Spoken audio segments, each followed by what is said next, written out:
Hey everybody, it's Jay. Let's Surf Thrive. Out here running the mutts a little bit, getting some exercise in, and I thought I should talk about our first and highest priority for the beginning preparedness individual. Water. I know, I know. People are always talking to you about food. You're gonna starve to death. If you don't have enough food, you can't, can't keep your calorie count up, you're gonna starve to death. Over and over and over and over. And wow, food's very important, extremely important. Water is more so. I'll give you the two biggest reasons why. There's a rule of threes.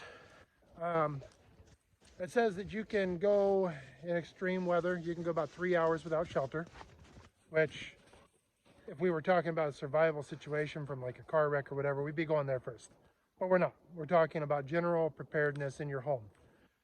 The second rule of threes is you can go 3 days without water for you're pretty much on the way out. Then you can go 3 weeks without food. Yeah, you're going to be wasting away at the end of the 3 weeks, but you would still be alive. It'd be about 3 weeks before you would be in very serious danger without food. 3 days water, 3 weeks food. That is the first reason why. Second reason why I'm putting water as your number one priority is you've probably seen people with a fully stocked pantry. You maybe even have a few friends that have got some totes with some rice in it and things that they are telling you is good for 25 to 50 years. You see that. Do you know how many people don't have any water storage? Almost all of you. It's just inherent with the way we've lived. We've always had running water. We don't think that it's ever going to stop. So we don't save it, even though we need it much more than we need food.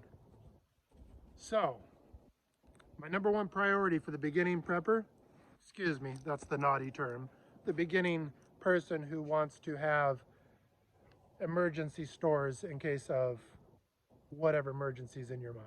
Let's say that. Water. You can't live without it. The government, FEMA, places of that nature tell you that you should have 3 days of food and water.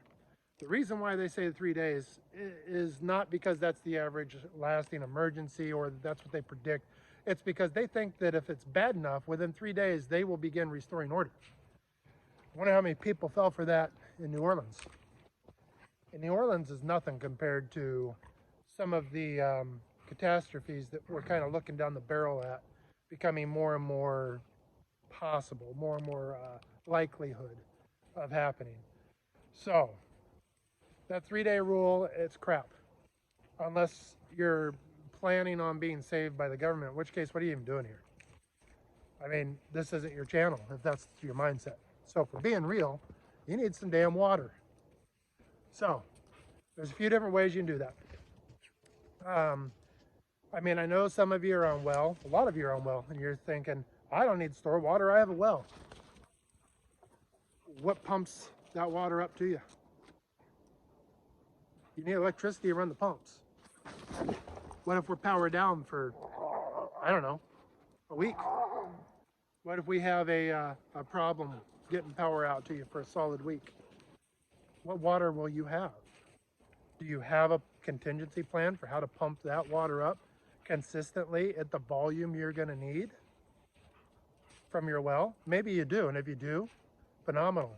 But if you do, guess what? You're like 1 out of 80 people, period. Even amongst people who have a healthy food pantry, it's somewhere around 3 to 5% of the people have saved any water, let alone talking about saving enough. So let's get into how much is enough, and then I'll get into ways you could store it. Now, if you take information sources from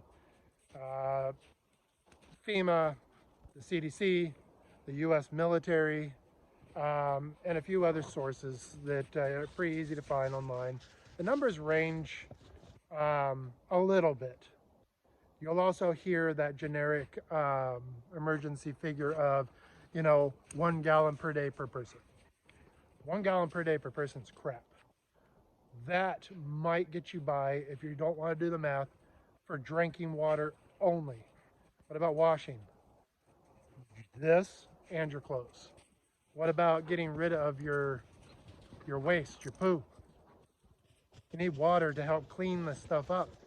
I mean, back in the late and mid 1800s, typhoid and all of those things, that's how they ran rampant, was because people didn't know how to clean or didn't have enough clean water to clean. So a gallon a day, yeah, for drinking, that might get you by. It's a little light still, but it might work. You need, if you want a quick rule of thumb, minimum 3 gallons per day per person. That will cover cooking, cleaning, and hydration. And that's only if everybody's sitting around on their butt, not doing any hard work. Now, if you take all the numbers I was mentioning before and you come up with a good average, it seems like the most respectable number is you take your weight, let's say you weigh 250 pounds. Okay, you cut it in half, so now you're down to 125. And that number is the number of ounces per day a grown male between the age of roughly 21 years old, I think it was, up to about 35 needs between the food that they eat, the coffee they drink, the water they drink. That's the amount of hydration they need daily if they're sitting on their butt all day, not doing anything more than just stressing a little bit. So if you're 250 pounds, let's quick do it. That's what, 125 ounces? Basically a gallon. Gallon's what, 128 ounces? So you need a gallon of water a day in stressful times if you're doing nothing but sitting around looking out the window waiting for the power to come back on. Now, if you have to go out and do some physical work, let's say the power has been out for 3 or 4 days, you may have to go out and figure out how to get some fires going. You may need to do all kinds of, 3 days in, there's 1,000 chores. Maybe it was a massive storm. You got to go clear debris. You got to go help clear roadways so emergency crews can get in to even help you. That takes exertion. And then when that's going on, double it. A healthy male of standard working age who's getting after it, they should be consuming the better part of 2 gallons of water per day in an emergency situation where they're not sitting around eating and drinking other things constantly. So, excuse the dogs. So, that's the guideline.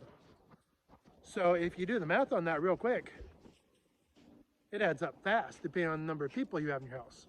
I'm planning for a small community. That's going to be different than you. I see a need to keep around about 3,000 gallons and enough filtration to properly filter water after that for about another 7,000 to 10,000 gallons. That's on the more extreme end of things. You, if you're just looking to get by for a week or two's power outage, you do the math. How many of you are there going to be? You're better to have a little bit too much than not enough. So, there's the basics to it. Now, ways you could store it. I'm going to put links to anything I talk about in there. Disclosure, if I put a link down there, like through Amazon, and you use that link to buy it, they're going to throw me a couple pennies. I think it really is only a couple pennies, but yeah, I'm going to make just a little bit off of it. That's common sense. If you could help me out by using those links, that'd be awesome. If you think that's stupid and you say F you and you want to go use your own links, I don't care. I really don't. It's not enough money to be upset over either way. So what I have here, these are 5-gallon jugs. You can get these off Amazon or multiple places. I believe the manufacturer on it was Saratoga Farms. Nice thing about these, they're 5 gallons a piece. They come with the lids, they're water safe, and they're stackable. So, I have these stacked up in multiple places. I also have gone to the grocery store and simply bought pallets of drinking water. Right now, you could still find deals on that for pallets of about 86 cases, somewhere around the $200 mark, give or take, maybe $220, $230 maybe. You don't want to use those for your super long term, but if you're a water drinking house as it is, keep a pallet of that crap around, because it's good in those bottles, you know, stacked in your basement or whatever. It's good in those bottles for a year, 2 years, something like that. Some people will tell you less, but reality is they're bottled to be contained. I told you before, I drive truck for a living. I happen to deliver food. I know what the insides of those trailers are like. if it was really so dangerous for you to drink the water from those bottles just because they gotten a little warm or a little cold or hadn't been in temperature controlled environments, I can tell you it's a load of crap, because when they're in the back of those trucks, the temperatures are swinging all over. Summertime, they're getting hot. Wintertime, they're getting cold. On the warehouse floor, same difference. So worrying over the BPA free stuff, you should try to do it, but it shouldn't stop you from having water storage. So you can buy water that way.